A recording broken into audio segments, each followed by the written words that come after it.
Bismillahirrahmanirrahim. Assalamualaikum warahmatullahi wabarakatuh.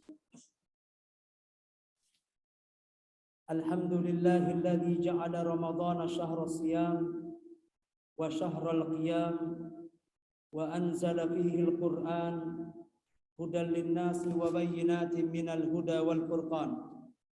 Ashhadu an la ilaha illallah wahdahu la syarika lah wa ashhadu anna Muhammadan abduhu wa rasuluh salawatullahi wa salamuhu wa barakatuhu alaihi wa ala alihi wa sahbihi wa man sara ala nahjihi wa tamassaka bi sunnatihi wa ihtada bi hadihi ila yaumil qiyamati amma ba'du. Faqala ta'ala ya ayyuhalladzina amanu taqullaha haqqa tuqatih ولا تموتن إلا وأنتم مسلمون إن أصدق الحديث كتاب الله وخير الهدي هدي محمد صلى الله عليه وسلم وشر الأمور محدثاتها وكل محدثة بدعة وكل بدعة ضلالة وكل ضلالة في النار. معاشر الأخوات والأمهات في الله أعزني الله وإياكن. Yang pertama, sudah barang tentu kita awali kajian ini dengan memuji Allah Tabaraka wa Ta'ala, Rabb kita yang maha terpuji, dan kepadanya lah segala pujian pasti akan kembali. Sebagaimana kita juga patut untuk selalu senantiasa bersyukur kepada Allah Tabaraka wa Ta'ala atas segala limpahan nikmat, kebaikan yang terus Allah curahkan dan Allah karuniakan kepada kita. Dan nikmat yang saat ini amat sangat kita rasakan di saat Allah Tabaraka wa Ta'ala panjangkan umur kita, sehingga alhamdulillah dengan nikmat panjang umur yang Allah berikan, kita bisa kembali menjalani hari-hari yang indah di bulan yang penuh berkah. Kita bisa kembali mendapatkan bulan Ramadan 43 Hijriah ini. Ini tentu satu nikmat yang patut untuk senantiasa kita ingat dan kita syukuri, karena tidak tersembunyi bagi kita bahwa hari-hari yang ada di bulan Ramadan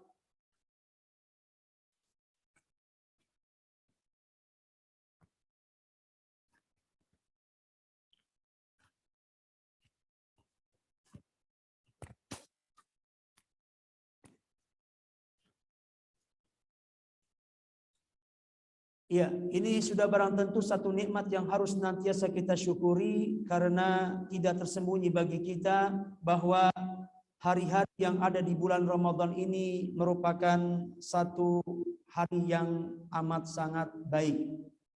Ramadan adalah bulan baik, bulan suci, bulan berkah, dan Nabi Shallallahu Alaihi Wasallam menyebutkannya dengan syahrun mubarak, ya, bulan yang diberkahi, yang dengannya insya Allah kita akan banyak mendapatkan kebaikan-kebaikan dari bulan yang mulia ini. Maka sudah barang tentu kebaikan yang ingin kita dapat, atau kebaikan-kebaikan yang ingin kita dapatkan untuk diri kita melalui adanya bulan Ramadan ini, tidak akan kita dapat cuman sekedar kita hanya numpang lewat saja dalam tanda kutip, ya. Tapi keberkahan Ramadan sudah barang tentu akan kita dapat di saat kita menjalankan ibadah kepada Allah Tabaraka wa Ta'ala, mengisi waktu-waktu yang ada di bulan Ramadan ini dengan berbagai macam amal-amal kebaikan, amal-amal kebajikan, amal-amal ketaatan, melakukan amal yang menjadi amalan yang ditekankan untuk diperbanyak di bulan Ramadan ini.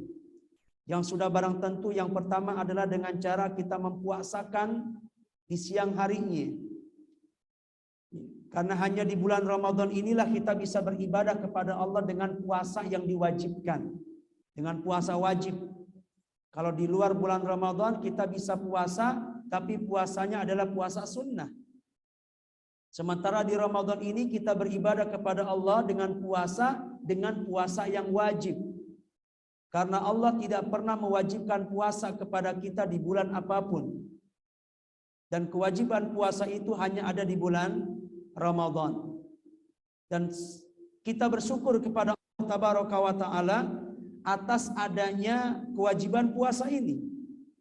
Jadi jangan sikapi puasa ini dengan hati yang sempit, dengan merasa puasa ini hanya akan mempersulit dan mengekang ya kebebasan makan dan minum kita. Tidak. Sebagai insan beriman, kita wajib menerima kewajiban ini dengan ceria, dengan lapang dada, dengan sukacita, ya. Karena hakikatnya kewajiban puasa ini adalah rahmat dan cinta Allah kepada kita. Allah wajibkan puasa kepada kita agar kita terdorong untuk mengerjakannya, yang kemudian insya Allah kita berhak, kita pantas untuk bisa mendapatkan berbagai macam keutamaan-keutamaan yang ada pada puasa tersebut. Kita berharap puasa kita akan bisa menggugurkan dosa-dosa kita. Kita berharap puasa kita kelak akan menjadi tameng kita dari api neraka.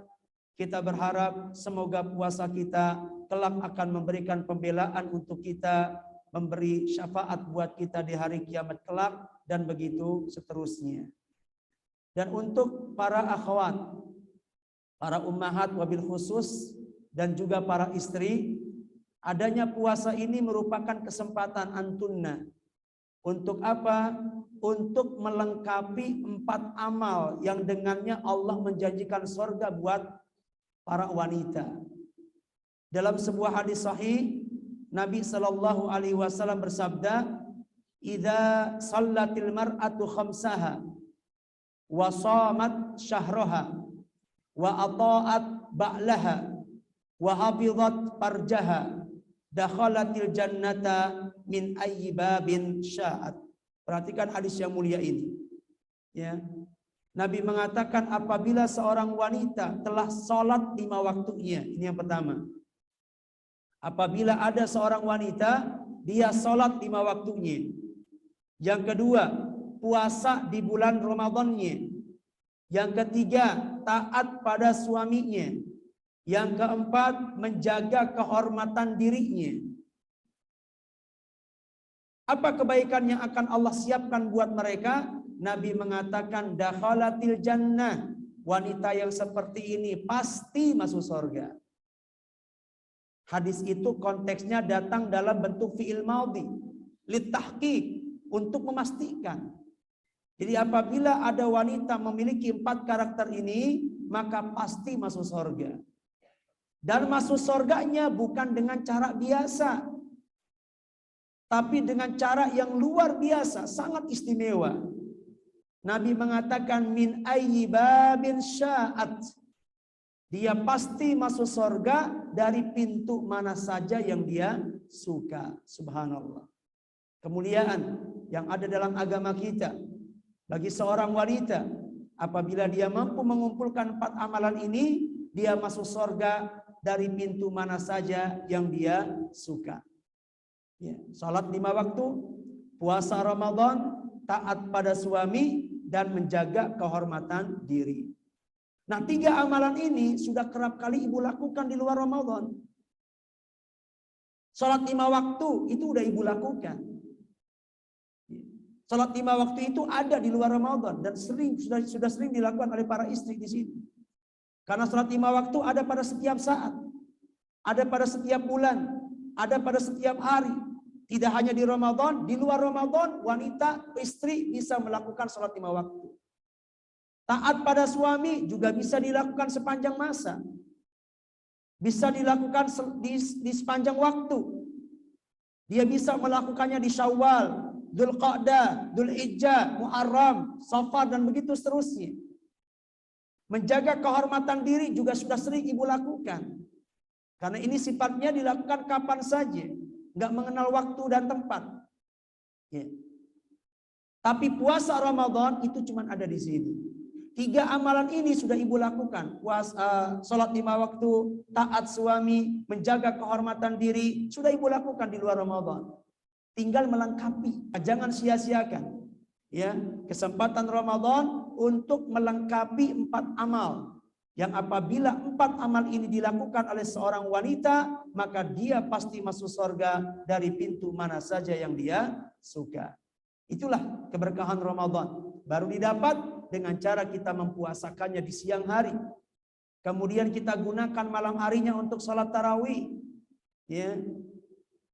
Dan bagi ibu bisa dilakukan di rumah, itu lebih baik kalau memang bisa, kalau memang mampu. Karena bagaimanapun terbaik bagi sholatnya seorang wanita adalah di rumah-rumah mereka. Ya. Sholat mereka di rumah lebih baik daripada di masjid. Bahkan Nabi mengatakan sholat mereka di kamar lebih baik daripada sholat mereka di ruang tamunya. Walaupun sama-sama rumah tuh. Kamar bagian dari rumah, ruang tamu juga bagian dari rumah. Tapi kalau dikatakan mana yang terbaik ibu sholat di kamar. Bahkan Nabi mengatakan sholatnya wanita di makhda. Makhda itu ruangan yang ada di dalam kamar. Itu lebih baik ketimbang dia sholat di kamar. Apalagi di ruang tamu, apalagi di masjid. Ini secara umum, sholat wanita itu di tempat semakin tersembunyi semakin baik. Sholat di tempat yang semakin tertutup itu semakin baik. Ya. Namun karena tarawih ini disyariatkan berjamaah, ya maka dibolehkan. Para wanita yang mau sholat di masjid berjamaah dipersilakan, boleh. Ya. Wabil khusus ketika dia merasa ketika sholat di masjid itu lebih ringan, lebih mudah, lebih pasti bisa dia kerjakan ketimbang di rumah-rumah mereka. Kalau di masjid pasti dia bisa melakukan karena terasa mudah, terasa ringan. Tapi kalau dia mau, dia paksakan sholat di rumah itu belum tentu dia bisa sholat. Kemungkinannya masih 50-50, bisa sholat bisa enggak. Apalagi buat mereka yang kemungkinan enggak sholatnya lebih besar daripada kemungkinan sholatnya. Maka untuk wanita yang seperti ini disarankan sudah lebih baik dia sholat di masjid. Berjamaah bersama kaum muslimin. Itu dibolehkan. Ya. Apalagi kalau kemudian ketika sholat di masjid dia mendapatkan tulul qiyam. Panjangnya berdiri bersama imam. Yang itu mungkin gak dia dapatkan saat dia sholat sendirian di rumah. Ada seorang wanita yang seperti ini sifatnya, apa karakternya, keadaannya. Ketika dia sholat di rumah, dia gak punya perbendaharaan hafalan apa-apa. Sehingga dapat dipastikan sholatnya itu cepat. Dan sholatnya itu gak mendapatkan tulul qiyam. Karena dia bacanya hanya surat-surat pendek saja. Dari situ ke situ aja. At-Takasur, Al-Asr, ya, kemudian Al-Fil, Al-Quraisy dan lain sebagainya, ya, surat-surat pendek saja, dia nggak punya perbendaharaan surat yang lainnya, sehingga tulul qiyam yang menjadi roh tarawih itu nggak dia dapat. Tapi ketika dia sholat di masjid, dia mendapatkan tulul qiyam, roh daripada sholat tarawih. Jika wanita modelnya seperti ini, maka disarankan lebih baik dia sholat saja di masjid.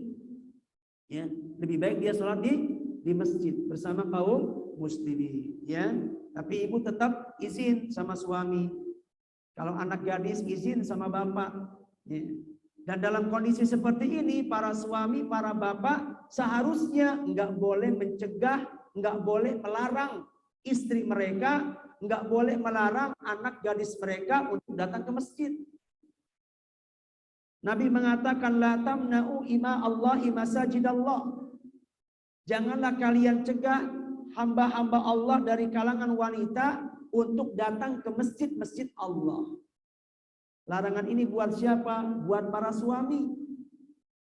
Seakan Nabi mengatakan, wahai para suami, jangan larang istrimu, jangan cegah istrimu dari datang ke masjid untuk sholat.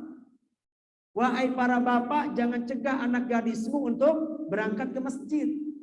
Ya, nggak boleh. Seandainya jarak ke masjid itu ada aman dari fitnah. Jadi larangan ini, ibu, para akhwat sekalian, berlaku ketika aman dari fitnah. Jarak dari rumah menuju masjid dipastikan aman. Ya, nggak terjadi apa-apa. Kehormatan ibu nggak terancam. Nyawa ibu, keselamatan ibu nggak terancam. Aman, dari rumah ke masjid aman. Kemudian di masjidnya juga aman. panitia DKM menyediakan tempat yang aman, yang nyaman. Ya, wanita-wanita yang biasa berniqab, berhijab, dia bisa bebas membuka cadarnya tanpa harus khawatir ya dengan lalu lalangnya laki-laki misalkan. Jarak dari rumah ke masjid aman, saat dia di masjid juga aman, ya, nggak dilecehkan kehormatannya. Maka dalam kondisi seperti ini, maka para suami, para bapak, ya diharapkan untuk tidak mencegah istri mereka dari mendatangi masjid. Jadi manfaatkan disyariatkannya sholat tarawih itu untuk kita kerjakan. Sholat tarawih itu hakikatnya sholat malam. Cuman di Ramadan disyariatkan berjamaah. Supaya apa? Supaya mudah. Jadi manfaatkan. Mungkin kita di luar Ramadan kerap kali sholat malam ini kita abaikan. Karena berat. Dan memang harus dilakukan sendiri-sendiri ketika di luar Ramadan. Tapi ketika Ramadan disyariatkan untuk dilakukan secara berjamaah.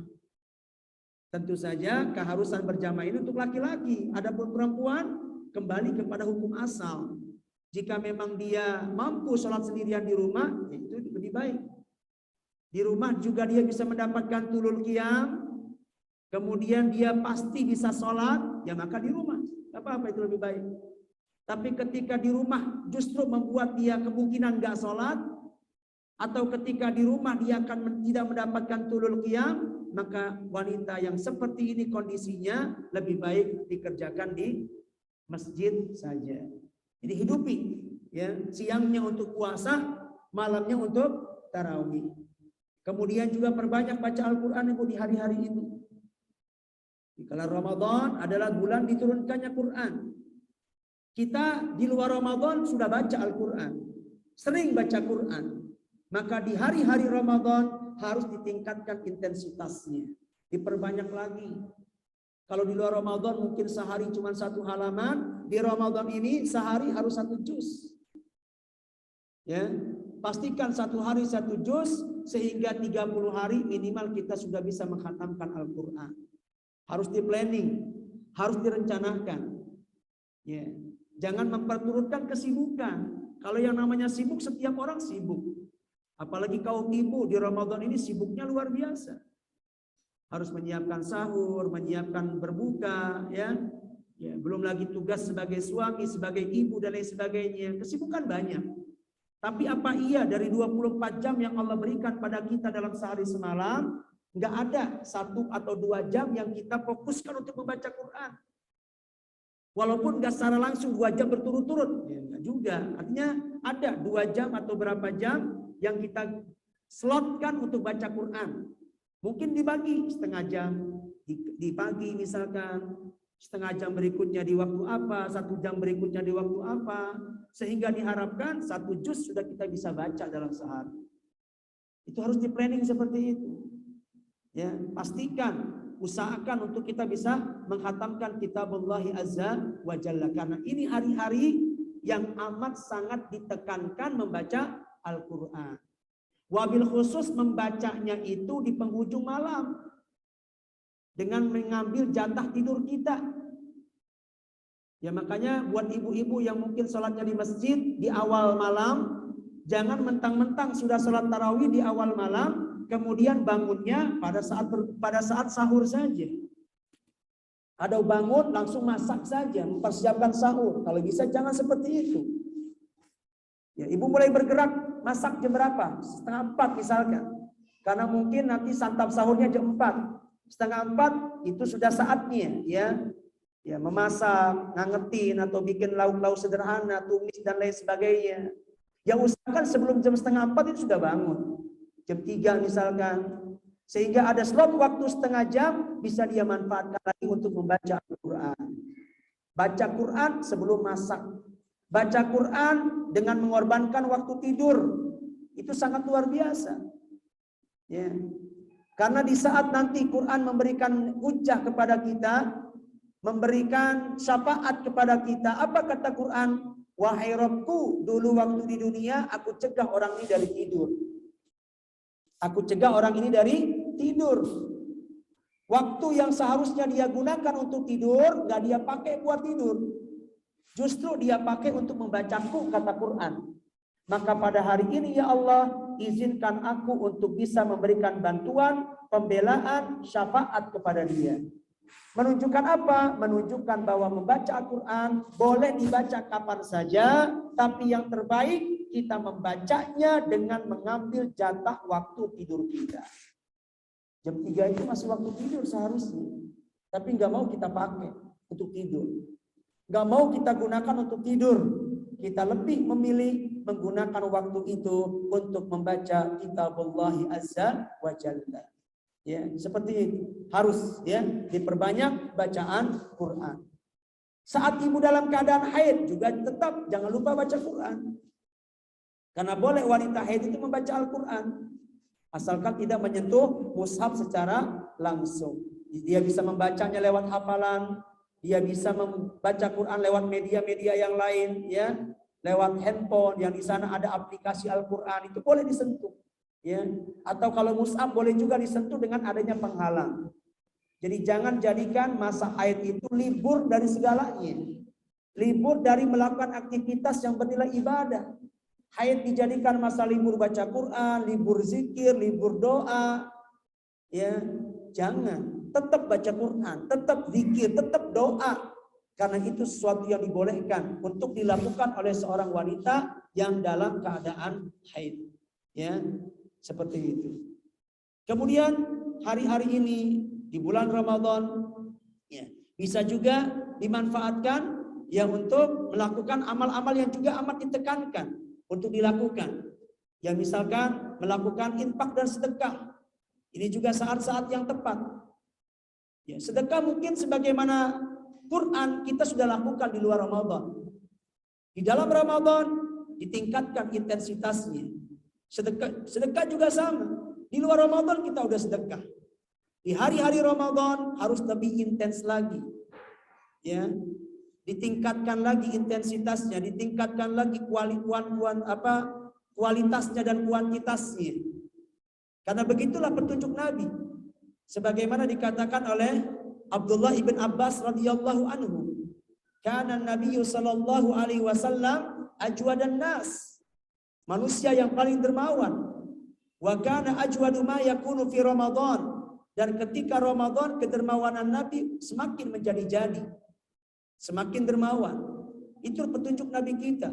Menunjukkan kita-kita yang sudah biasa sedekah, infak di luar Ramadan, maka di dalam Ramadan ini ditingkatkan lagi untuk bisa menjalankan petunjuk Nabi kita. Ya, dan begitu seterusnya. Ya, dan amalan-amalan yang lainnya. Kemudian kalau bisa juga bisa melaksanakan ibadah umroh itu lebih baik. Karena ketika dia melaksanakan ibadah umroh, dia telah menggabungkan dua kebaikan, dua keberkahan. Keberkahan waktu dan juga keberkahan tempat. Kita yang ada di Indonesia cuma mendapatkan keberkahan waktu. Lewat apa? Lewat Ramadan ini. Ini waktu berkah. Waktu yang apabila dimanfaatkan bisa mendatangkan keberkahan dari Allah untuk kita. Sementara keberkahan tempat nggak kita dapat. Karena dimanapun bumi tempat kita berpijak itu nggak memiliki keberkahan. Kecuali Masjidil Haram dan Masjid Nabawi serta Masjidil Aqsa. Maka mereka yang menghabiskan atau menjalani hari-hari berkah di tempat berkah itu telah menggabungkan dua keberkahan. Jika punya kemampuan, jika punya kesempatan, maka ada baiknya seseorang menjalani hari-hari Ramadan dia seraya dia melaksanakan ibadah umrah di Baitullah. Nah, kemudian juga berbanyak doa.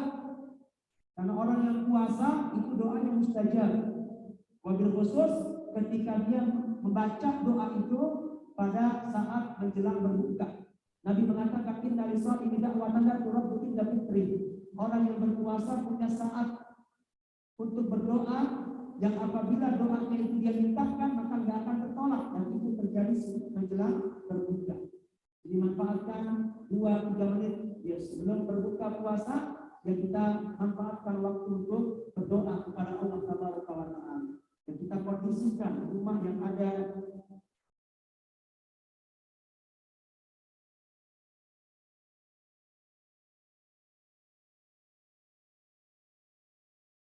sampai 2 di 10 ayat terakhir dari surat Al-Buruj dengan tema azab dan ampunan Allah. Azab dan ampunan Allah. Baik, kita akan baca ayat ini terlebih dahulu, kemudian kita terjemahkan secara perlahan. Untuk selanjutnya kita akan bahas ayat demi ayat terkait dengan tafsir dari surat ini. A'udzu billahi minasy syaithanir rajim. Inna batsha rabbika lasyadid. Innahu huwa yubdi'u wa yu'id. Wa huwal ghafurul wadud dzul 'arsyil majid fa'alun lima yurid hal ataka hadithul junud fir'auna wa thamud bal ladzina kafaru fi tadbir wallahu min wara'ihim muhit bal huwa qur'anun majid fi lawhin mahfuz. Ya, surah Al-Buruj ayat 12 sampai 22. Allah berfirman, Inna batsha rabbika lasyadid. Sesungguhnya azab Rabbku sangatlah pedih. Azab Rabbku sangat dahsyat. Azab Rabbku sangat pedih. Kita akan bahas terjemahan dari surat Al-Buruj ayat 22 ini. Tema kita adalah azab Allah sebelum kita bahas tentang ampunannya. Di sini Allah Tabaraka wa Ta'ala menyebutkan bahwa mengabarkan kepada kita bahwa azab Allah adalah azab yang menyakitkan. Azab Allah adalah azab yang pedih. Azab Allah adalah azab yang sangat dahsyat. Azab di sini dikatakan oleh para ulama mencakup 3. Imma azab dunia, yang kedua azab barzakh, dan yang ketiga adalah azab akhirat. Jadi kerap kali Allah Tabaraka wa Ta'ala memberikan azab, hukuman dan siksaan kepada manusia yang berhak mendapatkannya di 3 tempat ini.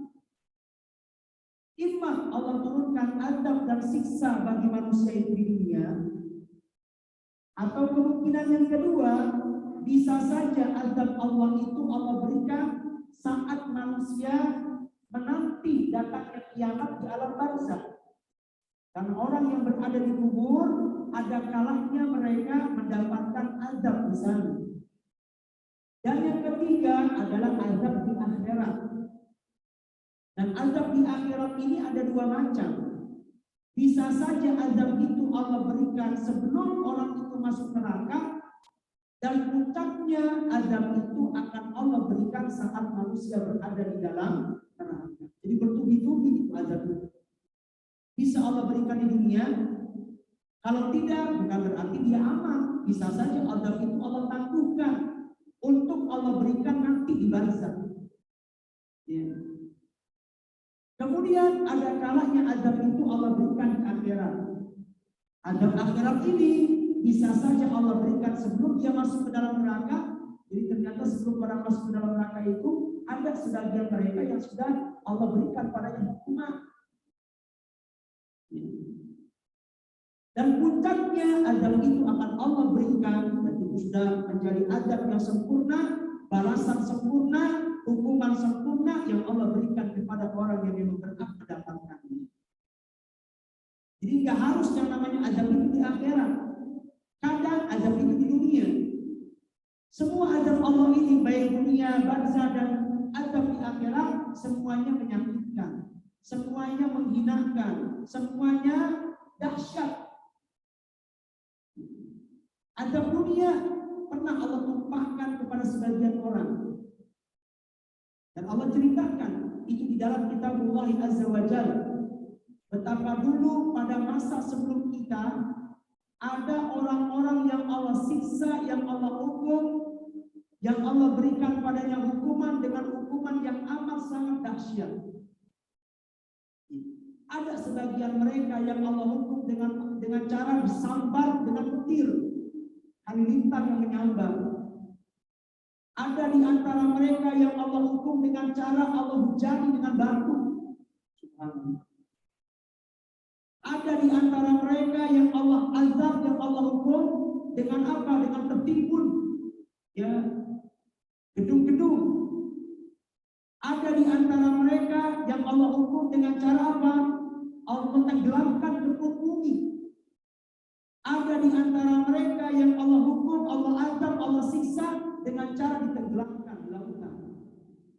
Semua cerita-cerita itu ada di dalam Al-Quran untuk menjadi pelajaran buat setiap kita. Bisa ibu lihat di dalam surat Al-Ankabut ayat 40 ini. Ragam jenis hukuman yang pernah Allah timpakan kepada umat manusia. Dan itu terjadi di mana? Di dunia. Ya. Wa kullan akhadna bidzanbih. Setiap orang akan kami hukum dengan dosa-dosa mereka.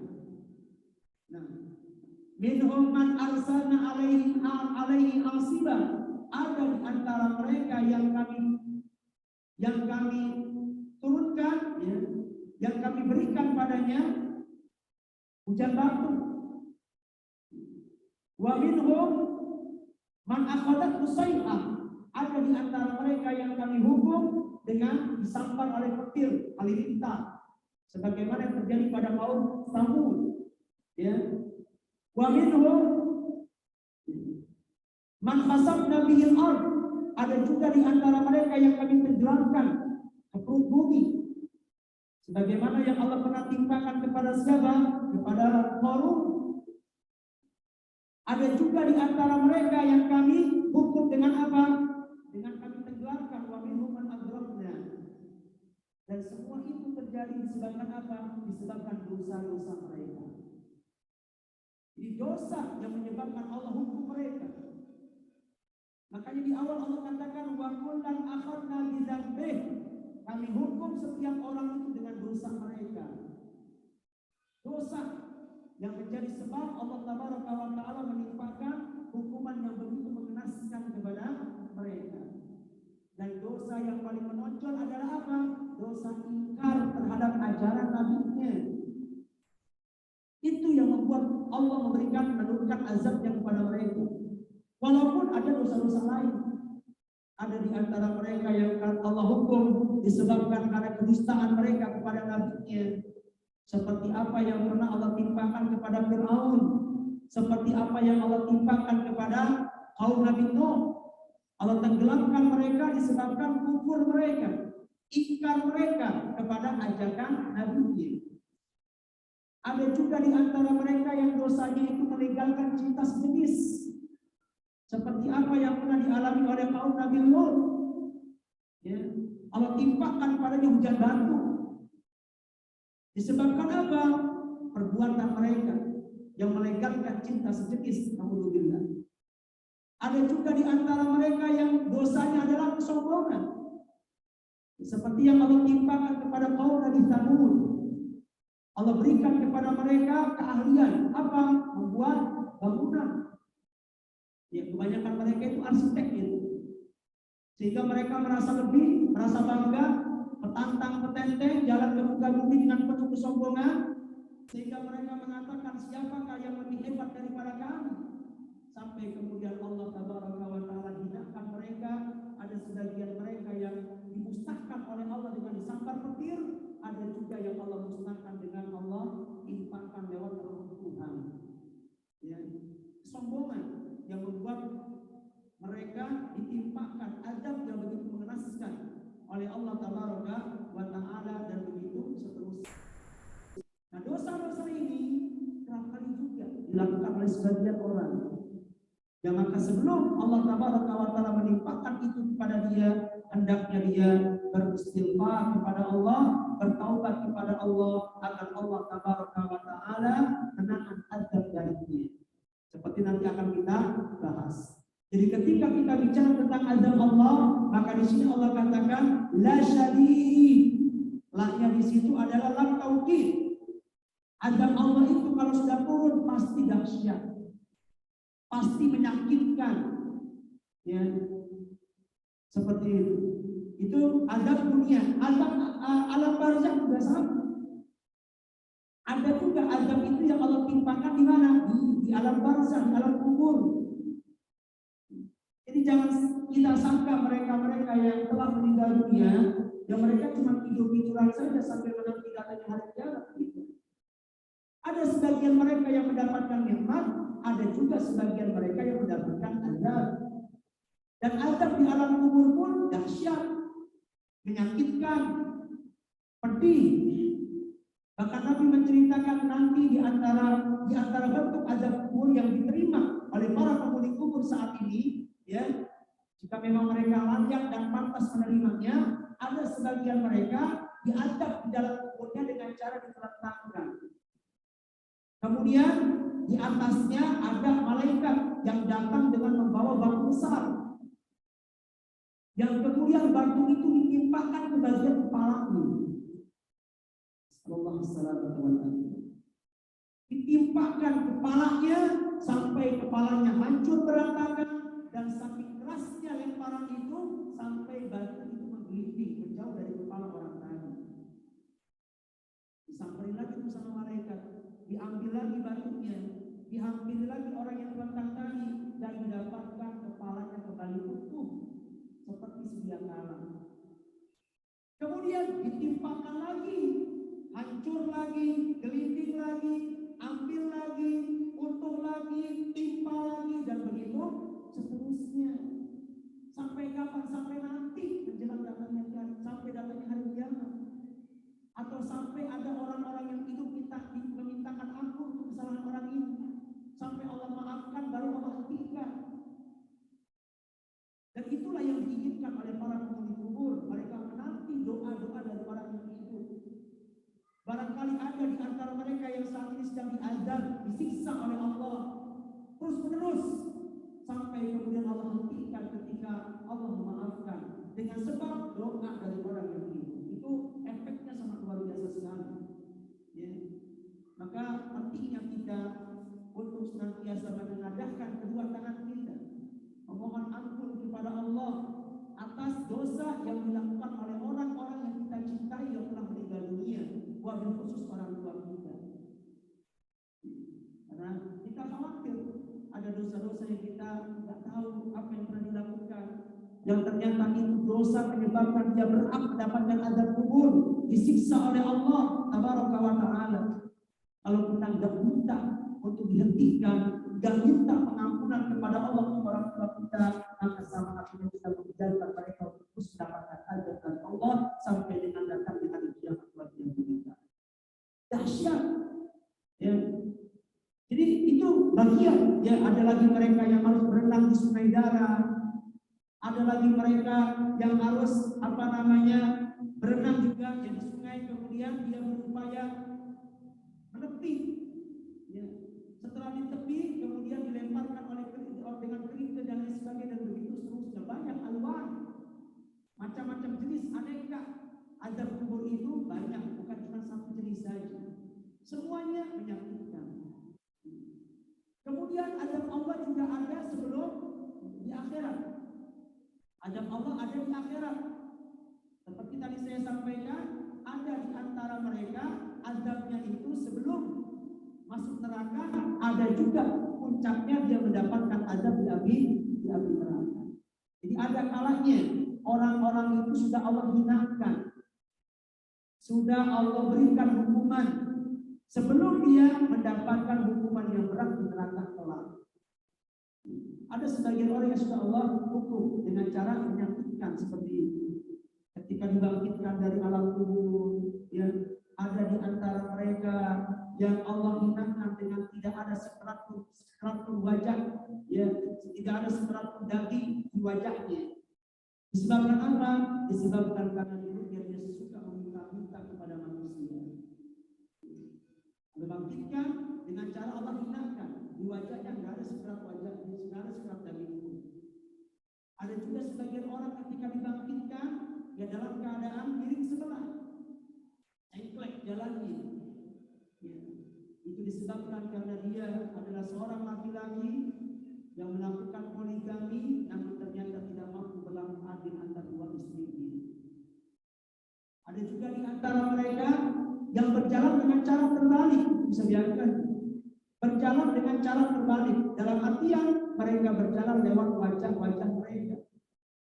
Itu hukuman dari Allah. Buat siapa? Buat orang-orang kafir. Di saat manusia berjalan dihimpun oleh Allah, berjalan dengan kedua kaki, nanti kita saksikan ada orang yang berjalan lewat wajah-wajah mereka. Itu bukan kemuliaan, itu bukan kesaktian, tapi itu bentuk penghinaan Allah kepada mereka. Ya, sampai sahabat ketika diberitakan ini kepada mereka, mereka bertanya, ya Rasulullah, apakah mungkin nanti ada orang bisa berjalan ke atas wajah-wajah mereka? Apa kata Nabi? Alaihissalam qadirun an yughsyahum ala arjulihim fid dunya, qadirun an yughsyahum ala wujuhihim fil akhirah. Bukankah Allah mampu membuat manusia bisa berjalan di dunia ini dengan kedua kakinya? Maka pasti Allah juga mampu membuat manusia bisa berjalan di atas wajah-wajah mereka. Ya. Itu juga sesuatu yang menyakitkan, sesuatu yang menghinakan. Azab itu diterima bukan di neraka, tapi sebelum mereka masuk ke dalam neraka. Puncaknya adalah di saat Allah Tabaraka wa Ta'ala masukkan mereka ke dalam neraka, maka dapat dipastikan itulah azab yang sempurna. Azab dunia sekalipun mereka dihinakan oleh Allah, ditenggelamkan, dibenamkan di muka bumi, di dalam perut bumi, diturunkan hujan batu, disampar halilintar misalkan, ya menyakitkan, menyedihkan, tapi itu tidak seberapa. Azab sempurnanya akan dia dapatkan nanti di akhirat, di mana dia akan dibakar dengan api yang api itu panasnya 77 kali lipat, ya 70 kali lipat dari api terpanas yang ada di dunia, sehingga nggak akan ada satu kulit-kulit yang bisa selamat ya dari api neraka. Waliyadzubillah. Jadi hati-hati dengan apa? Dengan siksa Allah. Hati-hati dengan azab Allah. Hati-hati dengan hukuman Allah. Allah sebutkan di sini, di ayat ini Allah ingatkan kepada kita, wahai manusia, seakan-akan mengatakan, wahai manusia, hati-hati terhadap azab Allah. Inna al-batsya rabbika lasyadid. Sesungguhnya azab Rabbmu sangat dahsyat. Sesungguhnya azab Rabbmu sangat menyakitkan. Nah, kemudian di ayat yang ke-13, innahu huwa yubdi'u wa yu'id. Sesungguhnya dia, yaitu Allah, dialah yang menciptakan makhluk dari permulaan. Yubdi itu menciptakan sesuatu dari permulaan. Wa yu'id, dan dia juga yang akan menciptakan untuk yang kedua kalinya. Jadi yubdi itu pada asalnya mengawali. Allah yang melakukannya pertama kali, wa yu'id, dan Allah pula yang akan mengulangi untuk yang kesekian kalinya. Mengawalinya dan mengulangnya. Yubdi mengawali, yu'id mengulang. Nah, di sini ada dua penafsiran. Apa yang dimaksud dengan mengawali dan mengulangi? Ada dua penafsiran. Yang pertama, maksudnya adalah Allah yang pertama kali menciptakan manusia. Wa yu'id, dan Allah akan kembali mengulang penciptaan manusia. Kapan Allah mengulang penciptaan manusia ini? Kapan Allah mengulang penciptaan manusia? Yaitu ketika Allah bangkitkan mereka dari kubur-kubur mereka. Allah yang menciptakan mereka, manusia, di awal permulaan ciptaannya. yang kemudian nanti manusia akan mati, kemudian nanti semua badannya itu akan habis dimakan oleh cacing tanah. Ya, tidak ada tersisa dari badannya kecuali tulang ekornya saja. Dan ketika itu Allah akan bangkitkan dengan cara Allah ulang penciptaannya. Dan Allah Maha Kuasa atas segala sesuatu. Itu yang dimaksud dengan ayat tafsir dari ayat surat Al-Buruj ayat 13. Allah yang pertama kali menciptakan dan Allah pasti akan mengulang penciptaan manusia saat Allah bangkitkan mereka dari kubur-kubur mereka. Itu penafsiran pertama. Penafsiran yang kedua, maksud dari kalimat Allah melakukan pertama kali, maksudnya memberikan hukuman. Allah yang pertama kali memberikan hukuman kepada mereka di dunia atau memberikan hukuman kepada mereka di alam barzakh. Wa yu'id, dan Allah Maha mampu mengulang kembali hukuman itu nanti di akhirat. Jadi orang-orang yang pernah Allah azab di dunia atau orang-orang yang pernah Allah azab di alam barzakh, bukan berarti kemudian azab mereka selesai. Bukan berarti Allah tidak akan lagi mengazab mereka di akhirat. Tidak, ada kemungkinan itu diulang.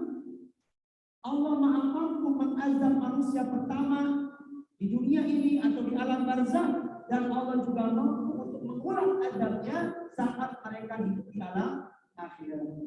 Itu pun bagian daripada makna yubdi'u wa yu'id, yang melakukan untuk yang pertama kali dan Allah mampu untuk mengulanginya lagi.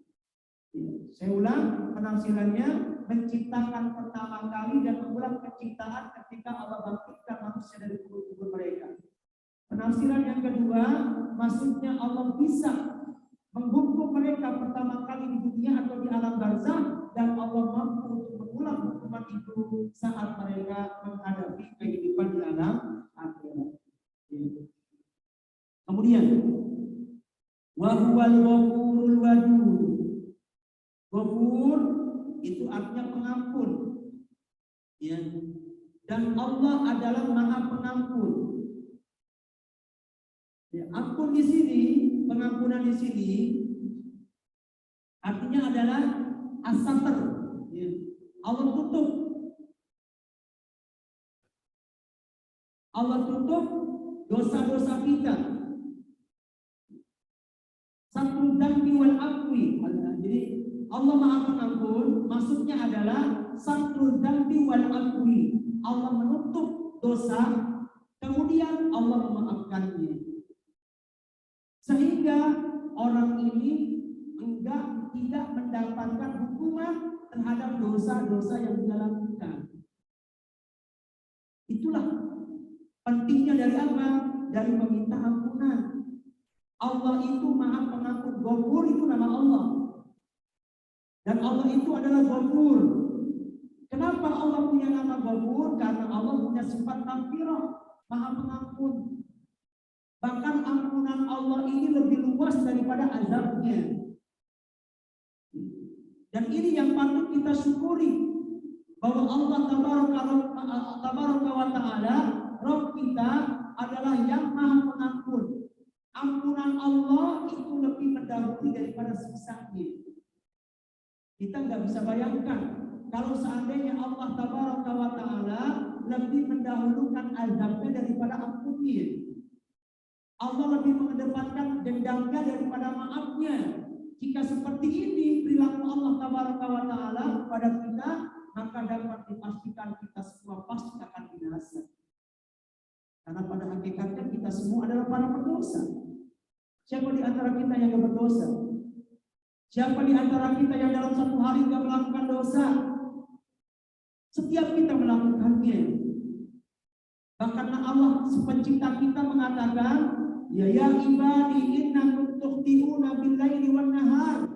Wahai para hamba-hambaku, sesungguhnya engkau ini adalah makhluk yang kerap kali melakukan dosa baik siang maupun malam. Banyak dosa-dosa yang kita lakukan.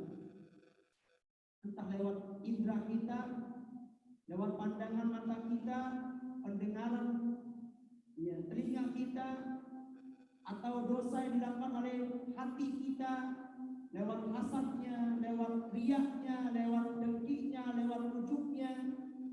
Apalagi dosa yang lahir lewat lisan-lisan kita, ini paling banyak gerakannya. Dan banyak potensi-potensi dosa lainnya yang lahir dari kita setiap hari. Kalau Allah langsung menghukum kita terhadap dosa-dosa kita, lebih mendahulukan dendamnya daripada maafnya, lebih mendahulukan azabnya daripada ampunannya, habislah kita, binasalah kita. Tapi Allah tidak seperti itu. Pemaafan Allah mendahului azabnya. Ampunan Allah mendahului azabnya. Maaf Allah mendahului dendamnya. Sehingga banyak orang melakukan dosa, namun terkadang dia tidak mendapatkan hukuman apapun dari dosa-dosanya. Jadi yang dimaksud dengan ampunan itu adalah Allah menutup dosanya.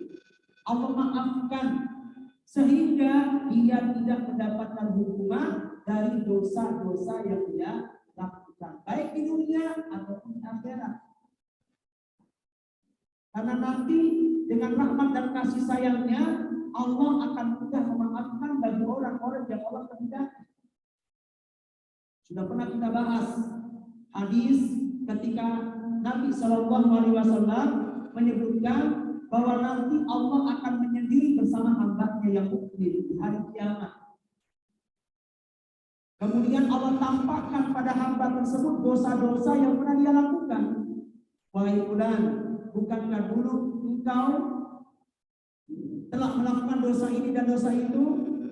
Yuqarriruhu, maka dia pun mengakui. Bukankah engkau juga pernah melakukan dosa ini juga?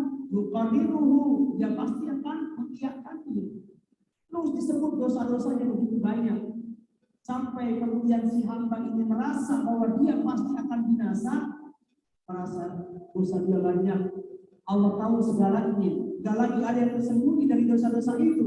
Celaka saya, binasa saya, dia merasa dirinya pasti akan binasa.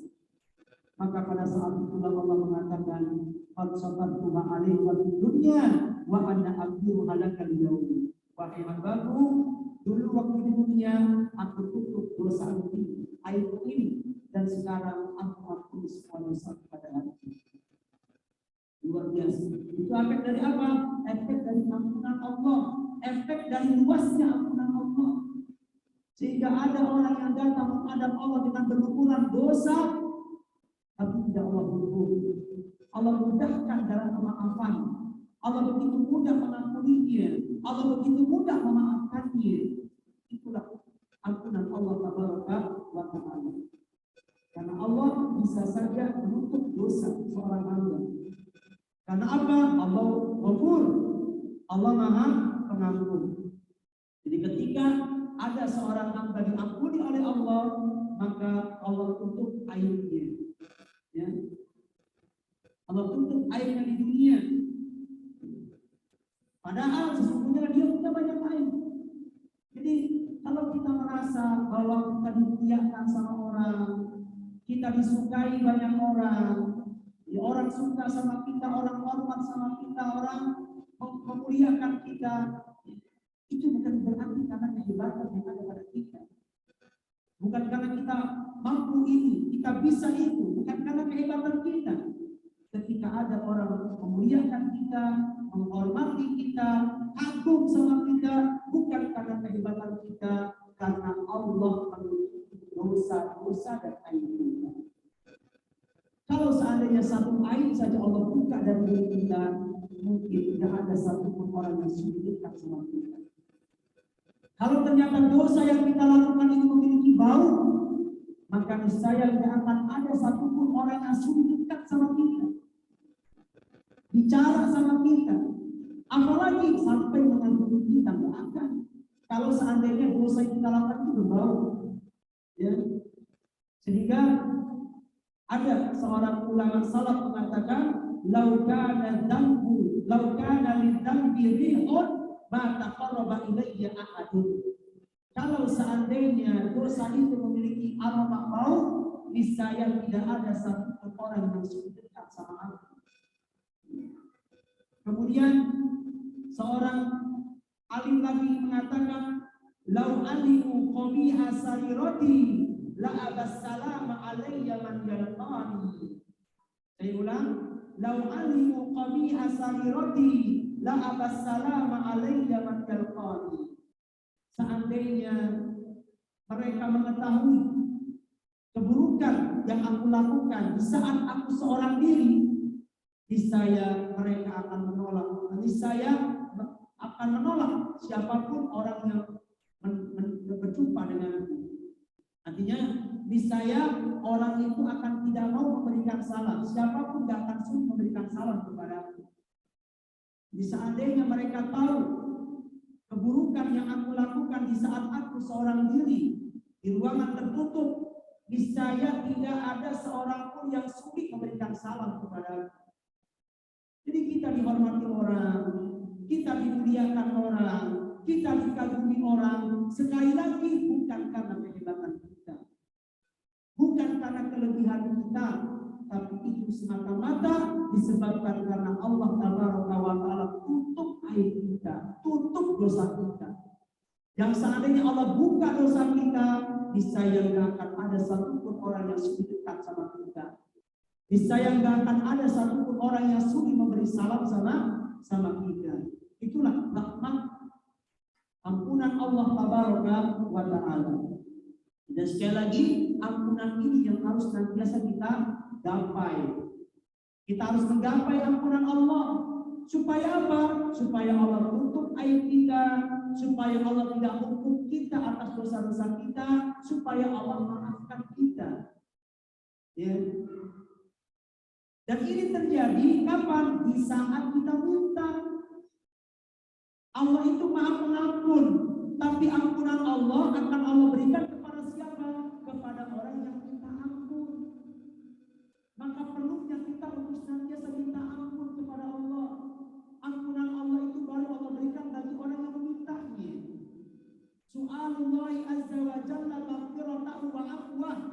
Kita harus senantiasa minta ampunan dan maaf dari Allah. Kenapa harus minta? Mana dalilnya? Dalilnya adalah hadis qudsi. Ketika Allah Tabaraka wa Ta'ala berkata, ya, ketika Allah Tabaraka wa Ta'ala berkata, ghafartu laka ala ma kana minka.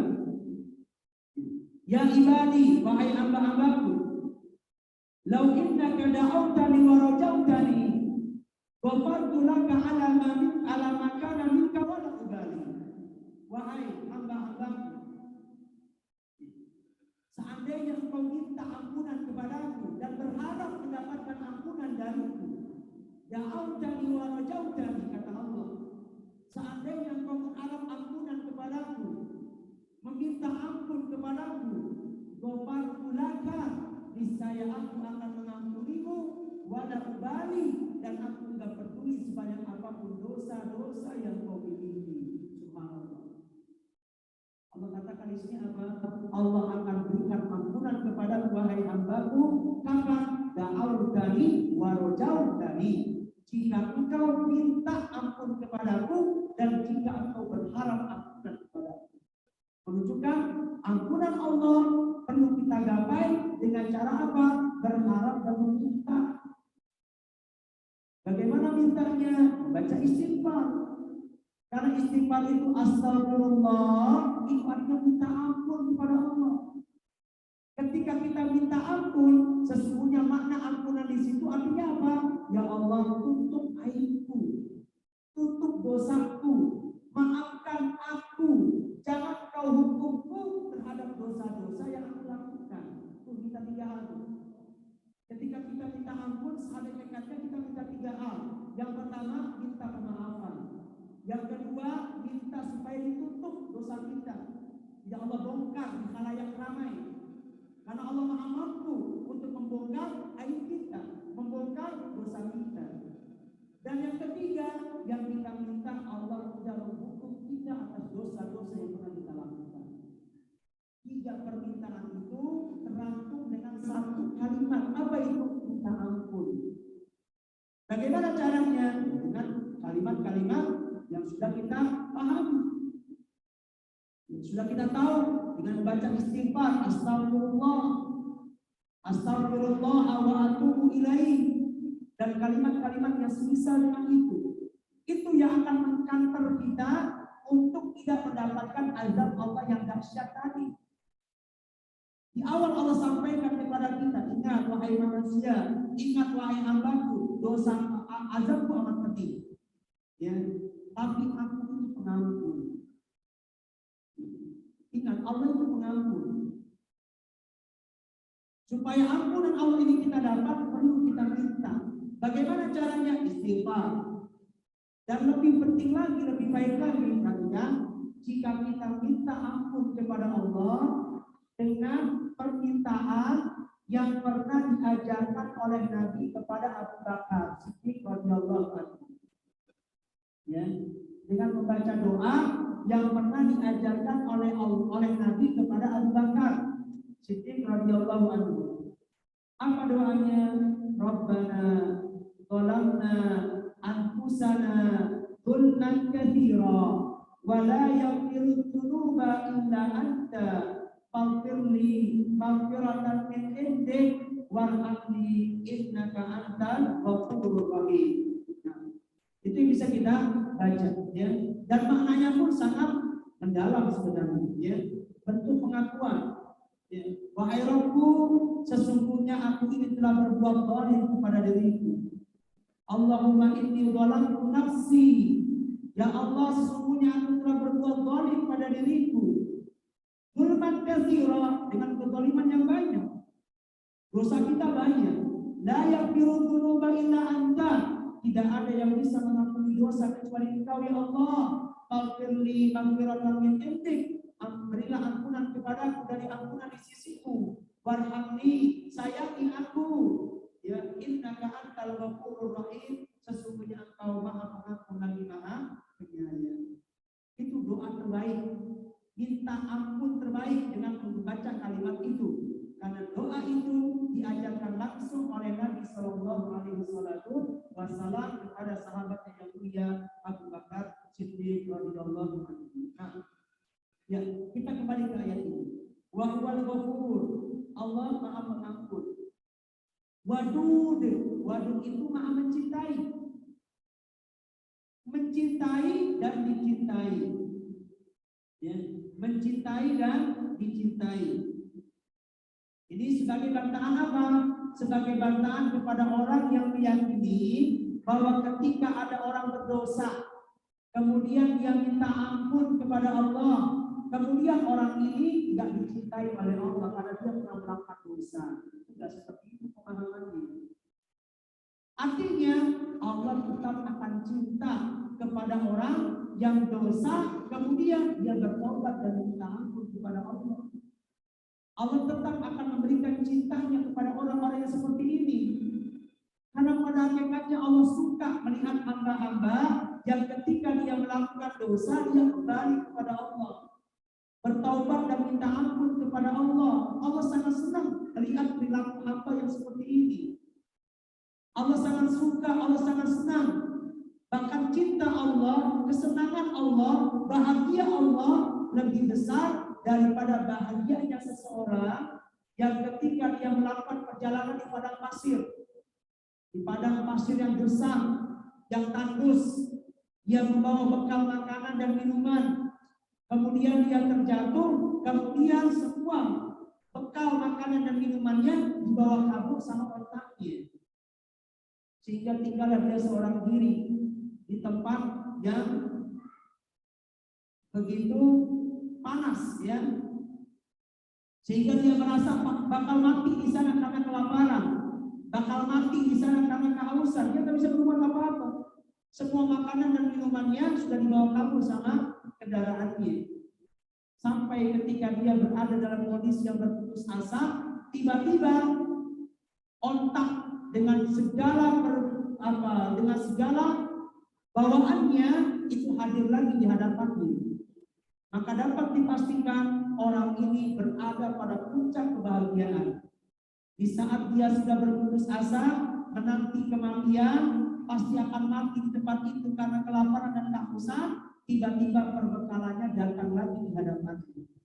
Pasti sangat senang, luar biasa bahagianya. Allah lebih bahagia daripada orang ini di saat Allah melihat ada seorang hamba ketika dia berdosa kemudian dia kembali kepada Allah Tabaraka wa Ta'ala. Allah itu maha luas cintanya. Ya. Jadi sekali lagi ayat ini wa huwal ghafurur wadud, pengampun dan penyayang. Wadud itu artinya penyayang, mencintai dan juga dicintai. Itulah makna dari kalimat wadud. Nah, kemudian di ayat berikutnya, Dzul Arsyil Majid, sang pemilik arsy, ya, sang pemilik arsy. Jadi Allah Tabaraka wa Ta'ala itu memiliki arsy. Dzul itu sang pemilik. Arsy adalah singgasana Allah Tabaraka wa Ta'ala.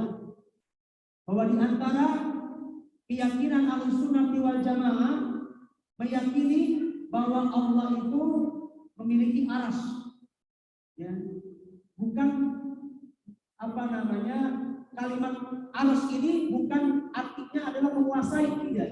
Tapi betul-betul Allah menguasai. Allah memiliki singgasana. Allah memiliki arsy. Dan arsy itu merupakan makhluk Allah yang amat sangat agung, luas, besar, yang tidak bisa kita bayangkan dengan akal kita. Kita lihat langit dan bumi, itu sudah mengagumkan. Penciptaan langit dan bumi itu sudah sangat mengagumkan. Besarnya berapa, luasnya berapa, tidak bisa kita ukur itu. Ya. Ternyata disebutkan dalam hadis, langit dengan 7 lapisnya, bumi dengan 7 lapisnya, ketika disandingkan dengan kursi saja, itu seperti apa langit itu? Seperti al-alqa. Alqa itu artinya semacam cincin, ya, yang dilempar di tengah padang pasir yang begitu luas. Jadi langit dengan 7 lapisnya, bumi dengan 7 lapisnya, jika dibandingkan dengan kursi, kata Nabi Shallallahu Alaihi Wasallam, langit itu besarnya tidak lebih daripada cincin gitu, seluas cincin. Cincin ketika dilemparkan di tengah padang pasir, ya itu tidak kelihatan besar. Kecil. Padang pasir yang luas itu adalah ibarat kursi. Cincin itu ibarat langit dan bumi, gak seberapa. Langit dan bumi ini dibandingkan dengan apa? Dengan kursi. Sementara kursi, kata Nabi, jika dibandingkan dengan arsy, sama seperti itu. Jadi kursi Allah Subhanahu wa Ta'ala ketika dibandingkan dengan arsy itu seperti cincin yang dilemparkan di tengah padang pasir yang luas. Subhanallah. Gimana arsy-nya? Gimana seandainya arsy itu dibandingkan dengan bumi? Nah, mungkin cuma setitik aja itu bumi itu. Mungkin cuma setitik langit dan bumi itu. Jika dibandingkan dengan apa? Dengan arsy. Makanya dikatakan arsy itu merupakan makhluk, ya, yang sangat luar biasa. Dan nanti dia akan dipimpin oleh 8 malaikat. Sebagaimana yang Allah sebutkan dan kabarkan beritanya di dalam surat Al-Haqqah. Allah mengatakan wal malaku ala arjamiha wa yahmilu arsy rabbika fawqahum thamaniyan. Ya. Dan malaikat akan ada di penjuru pintu-pintu langit dan akan memikul arsy Allah itu. Di atas mereka ada 8 malaikat yang nanti akan ditugaskan untuk memikul arsy Allah Tabaraka wa Ta'ala. Kita bisa bayangkan betapa besarnya malaikat yang mampu memikul arsy Allah dengan keluasan yang sangat luar biasa. Dan memang ini malaikat yang sangat luar biasa. Disebutkan dalam sebuah hadis, Nabi mengatakan, "Udhina li an uhadditsa an malakin min malaikati hamalatil arsy." Aku diizinkan untuk berbicara, mensifati satu malaikat dari malaikat-malaikat yang nanti akan memikul arsy Allah. Ya, Nabi pernah diperlihatkan malaikat, sifat malaikat yang nanti akan memikul arus Allah. Ya, apa kata Nabi? Innama baina syahmatai udunaihi ila atiqihi masirati sab'ati amin.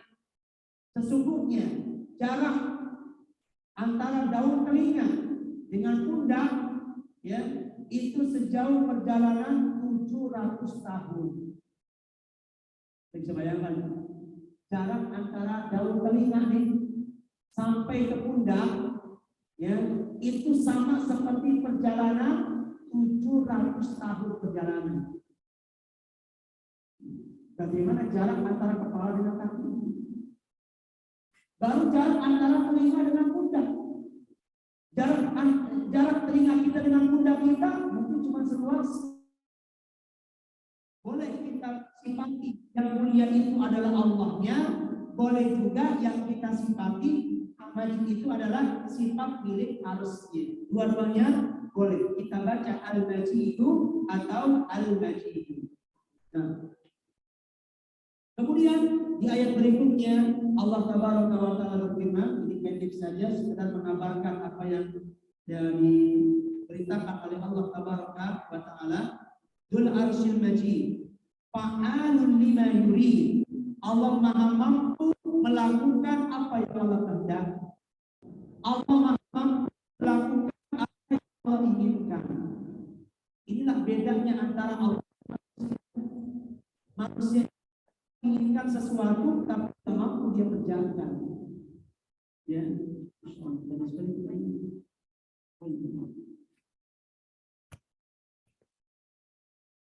Ya, kita percepat saja karena begitu banyak pertanyaan yang masuk.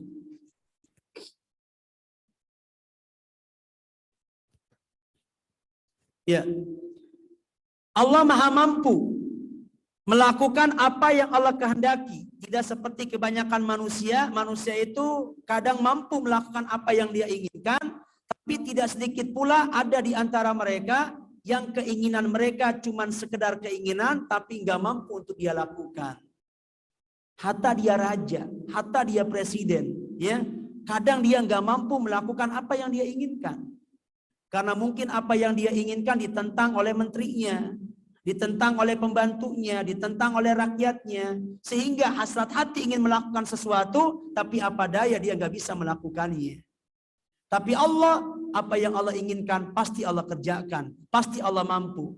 Innama amruhu idza arada syai'an ayyaqula lahu kun fayakun. Sesungguhnya lah segala perkara bagi Allah apabila Allah menghendaki, ya.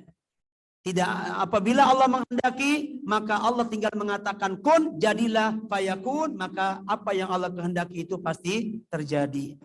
Ya, yang berikutnya ayat 17 sampai dengan ayat 22 ini kita baca saja. Ya, hal ataka hadithul junud, ya, sudahkah sampai kepadamu berita tentang para penentang? Penentang siapa? Fir'aun wa Tsamud, para penentang, ya, dari kalangan kaumnya Fir'aun dan juga kaumnya Tsamud. Jadi mereka ini dua kaum yang dikenal sebagai penentang yang paling keras terhadap ajaran agama nabinya. Ya, Fir'aun menentang Musa, Tsamud menentang Nabi Saleh. Balil ladzina kafaru fi takdzib. Sesungguhnya orang-orang kafir mereka akan selalu mendustakan. Selalu mendustakan ajaran nabinya. Wallahu min waraihim muhit. Padahal Allah Maha meliputi belakang-belakang mereka. Artinya Allah Maha mampu dan Allah Maha tahu apa yang mereka lakukan. Bal huwa Qur'anun Majid. Bahkan mereka pun tidak segan-segan untuk mengingkari dan mendustakan Al-Quran yang mulia. Fi lauhim mahfuz, yang mana Al-Quran itu ada di lauhil mahfuz. Jadi di sini Allah ceritakan tentang pembangkangan yang pernah dialami oleh kaum Fir'aun dan juga Tsamud, ya, untuk menjadi apa? Menjadi tasliyah, menjadi hiburan untuk Nabi Shallallahu Alaihi Wasallam, bahwa ketika engkau wahai Muhammad didustakan oleh kaummu, maka itu bukan perkara baru. Dulu, ya, banyak juga orang-orang yang pernah Allah binasakan juga sama, mereka menentang nabi-nabi mereka. Sehingga ketika cerita ini disampaikan kepada Nabi, ini akan menjadi hiburan buat Nabi Shallallahu Alaihi Wasallam. Di saat yang bersamaan, dia juga sebagai bentuk ancaman kepada orang-orang Quraisy yang saat itu mendustakan Nabi. Ya, ingat, jika engkau mendustakan Nabi Muhammad Shallallahu Alaihi Wasallam, dulu orang-orang sebelum yang semisal kamu juga pernah ada. Mendustakan Musa, mendustakan Saleh dan lain sebagainya, dan perhatikan apa yang Allah perlakukan kepada mereka. Azab yang pedih, engkau pun akan sama.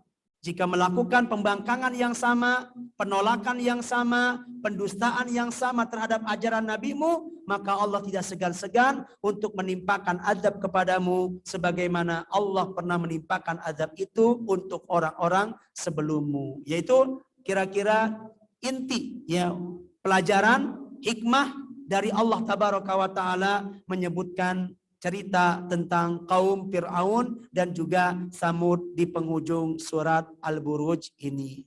Wallahu ta'ala alam bisawab. Ini saja yang dapat kami sampaikan terkait ya, pembacaan tafsir surat Al-Buruj di ayat 12 sampai dengan ayat 22. Semoga bisa menjadi pelajaran berharga buat kita agar setiap kita hati-hati, waspada dari murka Allah, dari azab Allah, dari hukuman Allah terhadap dosa-dosa yang kita lakukan.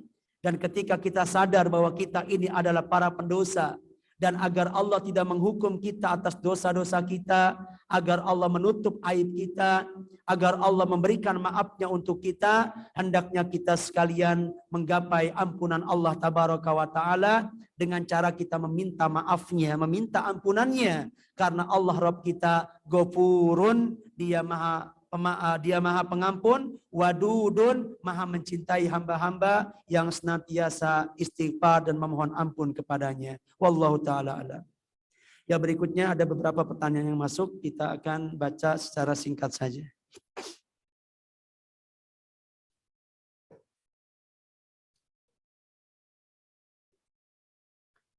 Ustadz, istighfar, zikir untuk meminta ampunan kepada Allah Tabaraka wa Ta'ala yang dicontohkan Rasul menjelang berbuka puasa. Ya wallah alam, secara khusus sebenarnya nggak ada anjuran istighfar ya menjelang berbuka.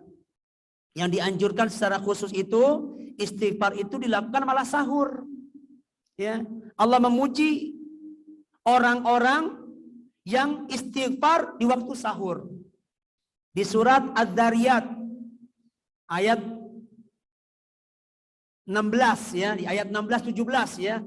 Ya Allah mengatakan kanu qalilan minal laili ma yahjaun. Mereka sedikit sekali tidur di waktu malam. Wa bil ashari hum yastaghfirun, dan di waktu sahur mereka istighfar. Jadi Allah puji perilaku orang-orang yang istighfar pada waktu sahur. Di dalam surat Ali Imran ayat 17 juga sama. Allah memuji perilaku orang-orang yang beristighfar di waktu subuh, di waktu sahur. Allah mengatakan was-sabirina was-sadiqina wal qanitina wal munfiqina wal mustaghfirina bil ashar. Orang-orang yang sabar, orang-orang yang jujur, orang-orang yang taat, orang-orang yang gemar infak, orang-orang yang beristighfar di waktu sahur. Jadi wallahu a'lam, yang datang keterangannya istighfar ini amat disyariatkan, disukai untuk kita baca pada saat sahur. Menjelang sahur. Bukan berbuka. Secara khusus di berbuka, wallahu a'lam saya belum mendapatkan dalilnya. Tapi boleh enggak Ustadz istighfar menjelang berbuka? Boleh. Karena istighfar ini sifatnya mutlak. Boleh dibaca kapan saja. Kita boleh baca istighfar mau habis sahur, mau berbuka, sehabis berbuka, dalam kondisi duduk, tiduran, ya dalam keadaan berjalan, ya boleh dibaca kapan saja. Tapi akan lebih baik secara khusus ketika istighfar itu dibaca pada saat sahur. Tapi mengkhususkan, menganggap atau meyakini ada keutamaan tersendiri istighfar menjelang sahur, saya belum mendapatkan keterangan tentang masalah itu. Wallahu a'lam. Yang ada adalah pada waktu sahur, bukan menjelang berbuka. Yang menjelang berbuka itu adalah apa? Doa.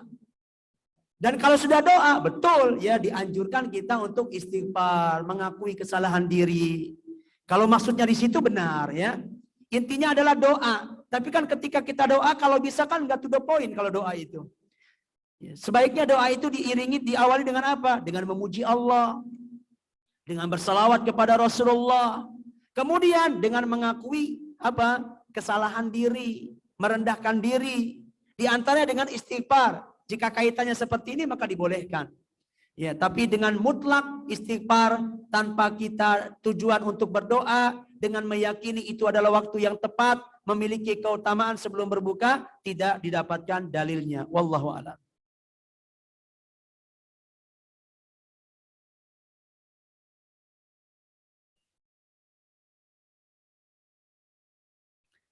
Ya, ketika seorang itu bertaubat, beristighfar dari menyia-nyiakan waktu yang tidak bermanfaat, maka apakah kita tetap akan ditanya tentang waktu yang digunakan untuk apa?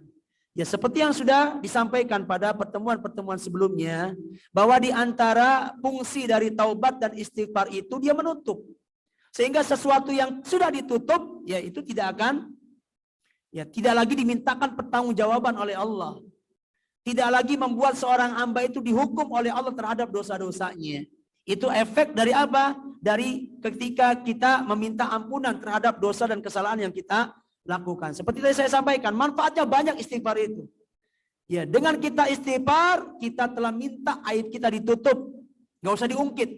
Kemudian dimaafkan. Kemudian minta supaya tidak dihukum atas dosa-dosa kita. Maka kita nggak lagi dimintakan pertanggungjawaban terhadap kesalahan yang kita lakukan apabila kita sudah bertaubat darinya atau minta ampun kepada Allah Tabaraka wa Ta'ala.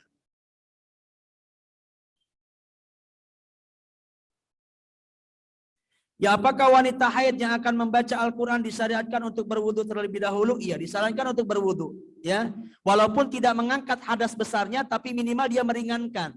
Ya, minimal dia meringankan. Tiada mengapa dia berwudu terlebih dahulu.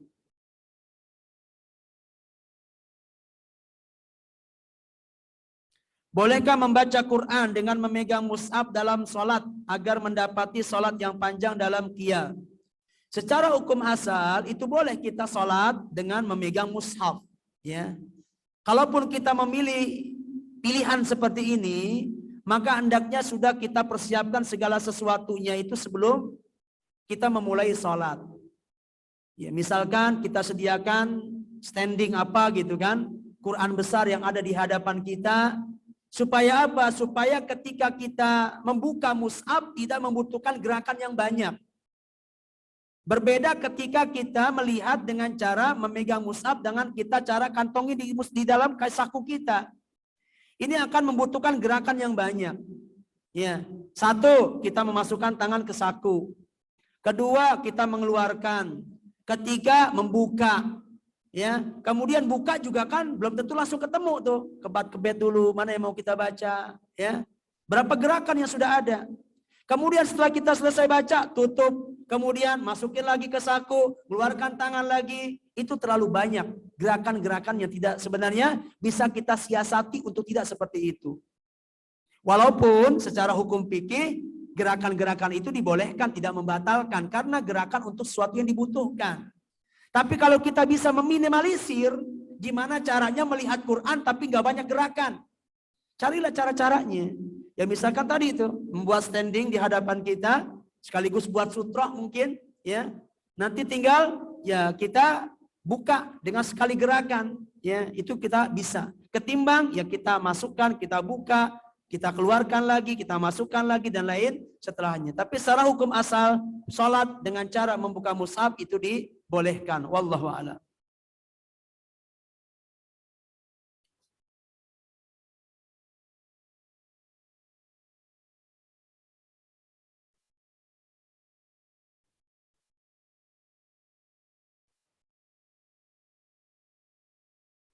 Iya.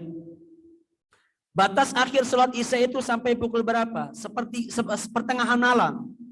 Itu waktu akhir sholat isya. Tapi berlaku sampai dengan menjelang subuh bagi yang membutuhkan atau bagi yang darurat. Dalam kondisi normal waktu Isya itu sampai pertengahan malam. Tapi buat mereka-mereka yang darurat ya, itu dibolehkan melewati itu sampai dengan datangnya waktu subuh. Ya. Kemudian bolehkah membaca Al-Qur'an selalu dari aplikasi HP meskipun di rumah? Jadi sudah barang tentu dua-duanya berpahala, tapi kalau dikatakan mana yang terbaik, sudah barang tentu yang terbaik kita membaca Al-Qur'an lewat mushaf kita. Karena kita membacanya lewat apa? Ya, lewat mushaf. Ya. Itu yang terbaik. Karena dari sisi hukum pun berbeda kan antara mushaf dengan HP. HP ini bisa kita bawa kemana-mana. Bisa kita bawa ke kamar mandi. Tapi mushaf tidak. Dia punya keistimewaan tersendiri. Maka ketika kita membacanya melalui sarana yang istimewa, sudah barang tentu pahalanya nggak sama ketimbang kita membaca Al-Quran dari barang yang tidak istimewa. Yang akan berbeda. Walaupun dua-duanya sama-sama berpahala. Maka saya sarankan, ya jika kita bisa, maka kita membaca lewat mushaf. Kecuali ketika kita di perjalanan, ya nggak memungkinkan untuk buka mushaf atau bawa mushaf, ya maka baru kita mencari alternatif membacanya lewat aplikasi mushaf yang ada di HP. Apalagi ini alasannya cuma karena memudahkan untuk menandai akhir bacaan kita. Ya, saya malah nggak tahu tuh untuk menandai lewat aplikasi HP itu gimana caranya. Ya, malah nggak. Ya mungkin ibu tahu ya, nggak tahu saya caranya gimana. Tapi yang jelas justru dengan mushaf itu yang lebih mudah nandain. Ya. Di mushaf itu kan ada garis, ada karet ya atau ada tali untuk membatas. Dan memang untuk mempermudah, kalau bisa kita berhentinya itu pada hizb. Ya, pada hizb. Sehingga ketika kita sampai pada tali itu, tinggal kita cari hizbnya di mana, yang itu kita baca. Dari situ kita melanjutkan bacaan kita. Jadi yang ada tanda lingkaran besar itu. Ya. Jangan kita berhenti di sembarang ayat atau di sembarang tempat. Sehingga kalau seperti ini nanti mau kita lanjutkan bacaan kita, itu akan repot. Apalagi nggak ditandai dengan tali misalkan. Ya. Maka tandai dengan tali, kemudian setelah halaman yang ada di tali itu terbuka, kita tinggal mencari hizbnya. Jadi nggak perlu melihat kemarin ayat di ayat berapa saya berhenti, nggak perlu. Cukup di hizb kita berhenti. Atau kalau lebih gampang lagi, sudahlah. Kita berhenti di awal ayat. Setiap halaman kita baca dari atas. Ya, itu untuk apa? Untuk kita mudah dalam mengenali bacaan kita sampai di mana. Ya, justru dengan mushaf itu ya kita bisa mudah untuk memudahkan menandai akhir bacaan kita. Berbeda dengan di HP. Menurut saya malah sulit di HP, tapi mungkin ada jurus tersendiri. Mungkin ibu punya jurusnya untuk lebih mudah. Ya.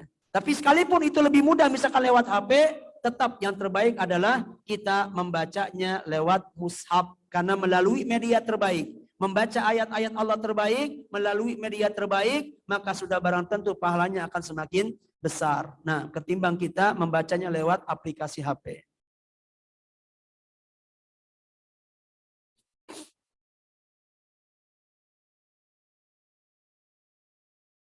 Setiap manusia pasti punya kesalahan dan dosa. Apakah semua dosa sekecil apapun akan mendapatkan azab sebelum dimasukkan ke dalam surga? Atau dosa itu hilang ketika kita bertobat sehingga tidak dihisab lagi? Ya jika kita bertobat, maka sudah barang tentu dosa itu tidak akan dianggap sebagai sebuah dosa. Tapi ketika dia nggak taubat, ketika dia nggak istighfar, maka ada kalanya Allah tetap akan hukum. Sekalipun ringan, remeh. Seperti Nabi SAW menyebutkan, ya ada orang yang diazab di kuburnya karena dosa yang sepele. Apa itu? La yastatir minal baul, tidak menutup diri ketika kencing. Atau dalam riwayat yang lain, la yastansi min baulih, nggak cebok ketika kencing. Yang pertama nggak menutup diri, ya kencing sembarangan aja. Mau ada orang lalu lalang cuek aja dia, nggak menutup diri. Ini mungkin dosa yang dianggap ringan, biasa. Tapi dosa itu jika dibawa mati, nggak sempat bertaubat, nggak minta ampun, ya, dan Allah nggak maafkan, maka orang yang seperti ini berhak untuk mendapatkan azab kubur. Karena di antara sebab mendapatkan azab kubur adalah dosa-dosa itu tadi. kencing gak menutup diri, kencing gak cebok, suka mengadu domba, namimah, sholat pada saat sholat fardu, ya, kemudian melakukan transaksi riba, dan banyak dosa-dosa lain yang disebutkan dalam hadis bahwa itu adalah sebab orang mendapatkan azab kubur. Nah, jadi kalau Allah nggak maafkan, tetap Allah akan hukum. Kecuali Allah maafkan. Dan hak Allah mau memaafkan orang atau tidak itu hak Allah. Iya, dan ada hikmah di balik itu. Kenapa Allah maafkan si fulan, tapi tidak Allah maafkan si fulan yang lainnya? Selalu akan ada hikmah di balik keputusan Allah tabaraka wa ta'ala. Nah, itulah pentingnya kita istighfar. Sekalipun dosa yang kita lakukan kecil, tapi siapa sangka mungkin luput dari kita pengetahuan, kita anggap kecil, padahal itu menjadi sebab kita terancam mendapatkan azab kubur. Ya, atau mendapatkan azab sebelum kita masuk ke dalam surga atau ke dalam neraka. Wallahu a'lam.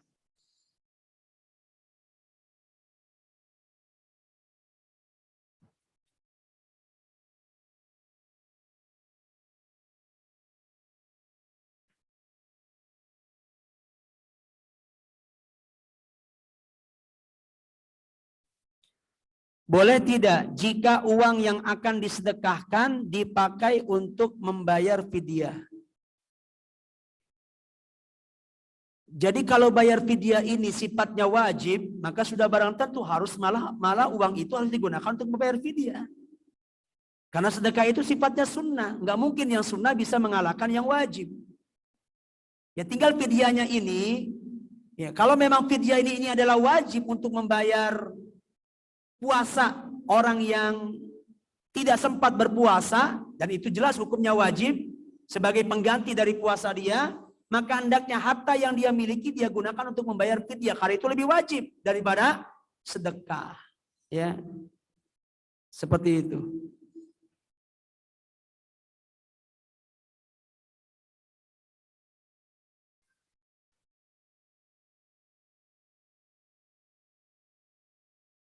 Ini pertanyaannya mirip dengan apa yang sudah ditanyakan sebelumnya.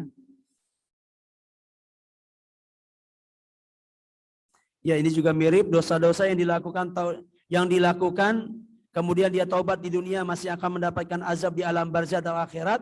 Ya, kalau sudah bertaubat Allah terima taubatnya, ya tidak. Seperti halnya kaidah secara umum seperti itu.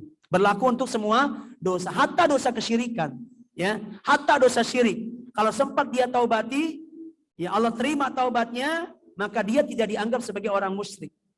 Ya, dia akan tetap ya mendapatkan ampunan Allah tabaraka wa taala. Itulah pentingnya taubat.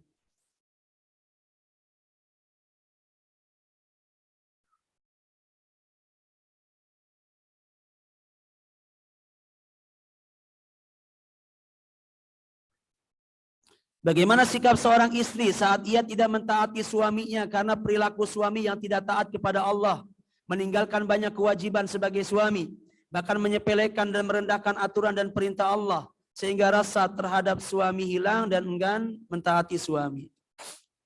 Ya.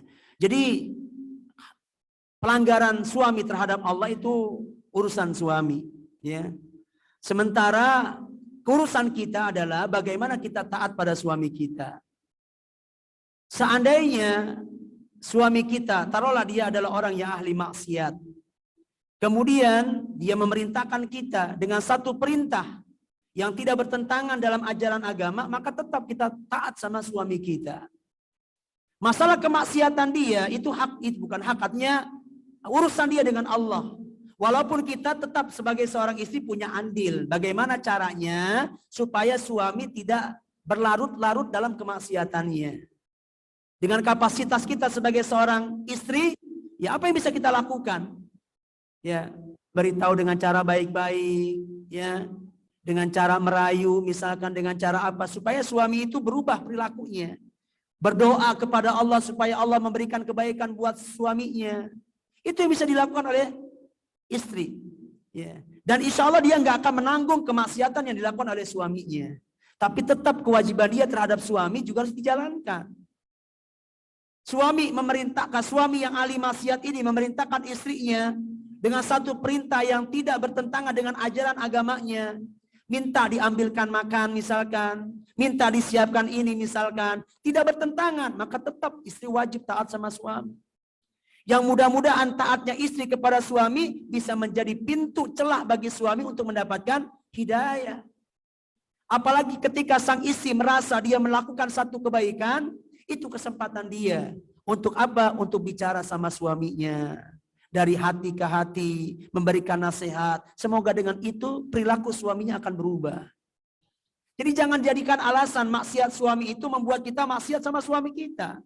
Saya nggak mau lagi taat sama suami saya nggak mau lagi masak buat dia. Saya nggak mau lagi melayani dia. Saya nggak mau lagi berbakti sama dia. Kenapa? Karena dia suka maksiat. Tidak. Tetap. Ya. Kecuali suami kita memerintahkan kita pada satu perintah yang bertentangan dengan ajaran agama kita, baru kita nggak wajib taat. La ta'ata li makhlukin fi maksiatil khaliq. Nggak ada ketaatan bagi makhluk pada perkara yang berisikan unsur kemaksiatan terhadap sang pencipta. Jadi sekali lagi ibu sekalian, jangan jadikan kemaksiatan suami alasan kita tidak taat sama mereka. Justru kita semakin taat. Maka insya Allah ketaatan kita kepada suami kita menjadi jalan dia untuk bisa mendapatkan hidayah. Ya, jika kita nggak taat juga sama suami kita, maka suami kita berdosa dengan maksiat dia, kita juga akan ikut dosa dengan kemaksiatan kita yang bermaksiat kepada suami kita. Kalau toh ternyata kita udah nggak nyaman nih, nggak nyaman, ya, yang ada percecokan, pertengkaran, kita menikah demi untuk bisa menegakkan syariat. Kesempatan kita mendulang pahala dengan kita menikah misalkan, tapi yang ada justru sebaliknya. Justru dosa terus kita sama suami kita. Terpancing emosi kita, terpancing untuk nggak taat, nggak tahan. Ya maka jika sudah seperti ini jalannya, ibu istikharah, dan jika terbaik adalah minta cerai, khulu itu dibolehkan. Ya, tapi itu sudah menjadi alternatif paling akhir. Setelah sebelumnya kita bersabar terlebih dahulu, usahakan lakukan perbaikan terhadap suami kita, doa, minta kepada Allah perubahan dan lain sebagainya. Enggak tahan juga, terus kita melakukan dosa, hak istri untuk bisa melakukan khulu, ya, yang menggugat cerai suami. Itu juga ada babnya, itu bolehkan. Kalau ternyata hidup kita dengan suami kita malah membuat kita semakin berbuat dosa setiap harinya. Karena kita menikahkan tujuannya untuk mendulang pahala. Kita ingin setiap harinya adalah pahala buat kita sebagai istri. Tapi kalau itu nggak kita dapat, justru yang ada adalah dosa, keributan, ya, dan lain sebagainya. Maka tidak menutup kemungkinan jika kondisinya seperti ini, perceraian itu menjadi jalan terbaik. Nah, terakhir barangkali.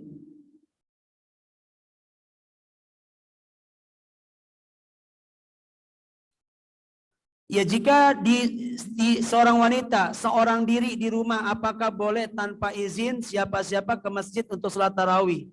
Ya kalau seorang diri mau izin ke siapa? Ya, enggak perlu izin berarti kan? Ya mungkin statusnya ini janda atau apa? Ya maka dia enggak perlu izin. Jadi kasus itu berlaku ya bagi anak gadis yang masih punya bapaknya atau ibu gitu kan? Atau bagi istri yang masih punya suami, izin, ya, supaya jangan sampai ada hak-hak yang terabaikan ketika perginya dia ke masjid atau dari rumahnya. Adapun ketika dia seorang diri, maka dia nggak perlu izin. Ya dia tinggal memprediksi jalan dia dari rumah ke masjid aman atau tidak. Oh aman, nggak akan ada gangguan yang akan melecehkan kehormatan dia. Ya silakan dia pergi.